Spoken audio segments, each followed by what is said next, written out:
Brothers and sisters, Eddie Marcus here. Look, I'm taking this on a move, but I want to say something. I'm tired of being and living and experiencing the life of a poor person. My early life, I had one concern. You might have called it the devil, you might have called it selfish, but it was about me. I didn't have too many problems. In fact, I didn't complain. Except when I grew up a little older, like in my mid-20s, and I started reflecting back on my upbringing, my teaching, and I started recognizing that selfishness wasn't that good for my image, not what I wanted to be known as. I wanted to be known as a person that cared about folks because that's the way I always believed I was going to be. And when I thought about that, then I started making a change. And the change, my friends, meant that I stopped being selfish.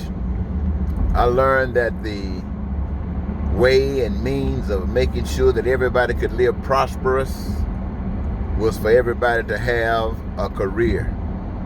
And if you're going to have a career, have one that you love. And if you got everybody working that benefits from the stuff that's being done, you wouldn't run out of nothing. And so that became so charming to me, so matter of fact to me, until it became almost the number one thing in my life, to see if I can get this message in the minds and hearts of people, that they would start doing it, change themselves, country, and maybe the world. But for one thing, have a fantastic life. And I've been trying to do it by myself, ladies and gentlemen. What I mean by myself, I know sometimes you have to put your life on the line to be successful in things that's very important, and this is very important.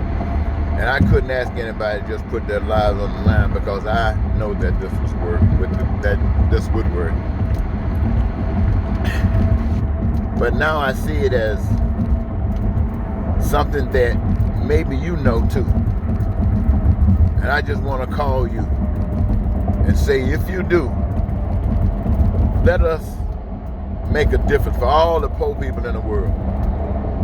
Let us make a difference for all the people who dream that one day they'd be able to do something special, that they'd be able to travel. Let us do something that for those people who said that one day they'd go to someplace and see an ocean. They might even just get on a ship. Let us do something that makes it possible for some people who have spent their whole lives thinking that they might get on a plane one day, but it's been so long now they even afraid of thinking about getting on a plane. Let us do something, my friends, that make it possible for people can leave their little stomping ground, their little city spots, their little state, and go visit places, go places and see the beauty of God's earth. Let us do something to make life better for folks. I'm going to tell you something. There's a lot of life out here.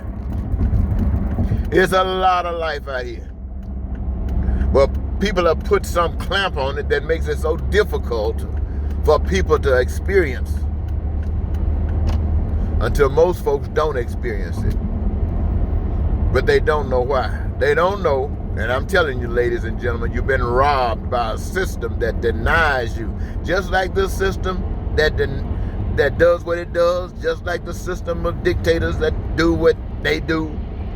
A system can be designed and is for those who want peace, prosperity, freedom, joy of their lives and their dreams coming true. And no lying, no cheating, no stealing, no killing, no terror, no racism, no hatred, no bigotry. There is a plan that will produce just that. You never have to worry about food, clothing, shelter, education, health care, and a job, transportation, and any other thing that you might imagine. There's a plan for that. And you have rejected it. I know you rejected it because all your life you've heard of something else. All your life you've heard of something else. You've heard of something called too good to be true.